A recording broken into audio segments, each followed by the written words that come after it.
House of Representatives could vote as soon as tomorrow on a new bill that would tighten regulations for compounding pharmacies.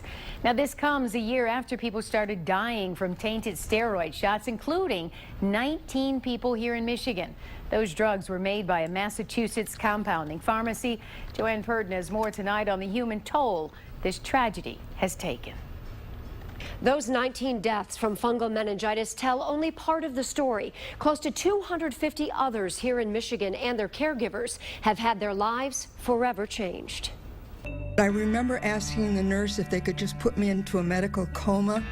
The pain was so bad. For 3.5 months, I retched and threw up. The heels of our feet felt like there were nails being driven up. Never had anything like this before, and I'm a cancer survivor. Once strangers, this group of patients and their caregivers now lean on each other as friends, victims of the largest pharmaceutical disaster in recent memory. We're no longer the people we were. I'm in a wheelchair, which I was not before, and on oxygen. I love to cook, and I completely lost my taste of food. It has drastically affected my memory. I want to go back to work, and I don't think I ever will. The trouble for these people began last year, shortly after they received a steroid shot for back or joint pain.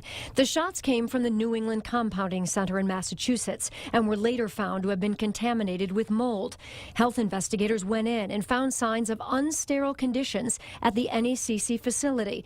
The FDA determined they were acting more like a drug manufacturer than a compounder without FDA oversight. This is his spine. Yeah. This is the spinal cord. This MRI belongs to J.R. Mazur, who has spent 110 days of the last year in the hospital. Is that a fungal infection? Yes, that's the mold that's still in his body and the body's inflammatory response to it. J.R. has had 4 surgeries on his spine to try to remove the infection, which at one point caused him to lose control of his legs. He's also received 108 infusions of brutal antifungal drugs. But we had a group here that met. And sometimes people didn't show up, and you found out they didn't make it. You know, it was a tough experience being here in the hospital. St. Joseph Mercy Hospital in Ann Arbor has been on the front lines of fighting this battle, treating 195 patients to date.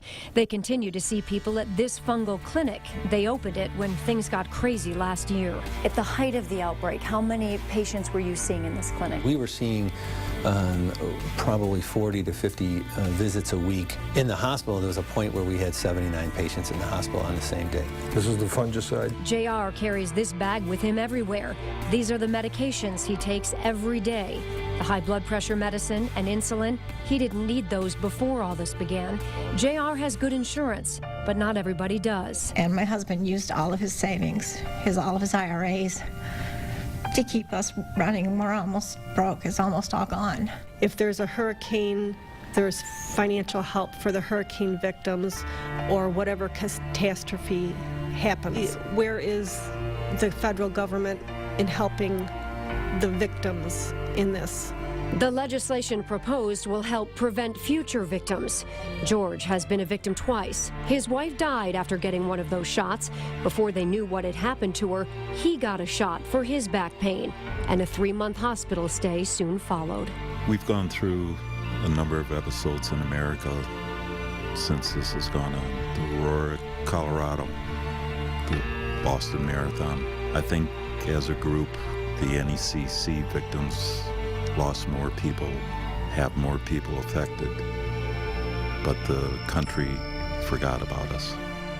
While the New England Compounding Center has been shut down and has declared bankruptcy, there are ongoing lawsuits that could someday result in money for these victims.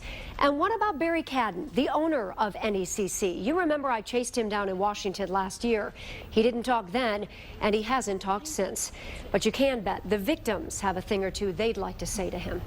I'm Joanne Purden, 7 Action News.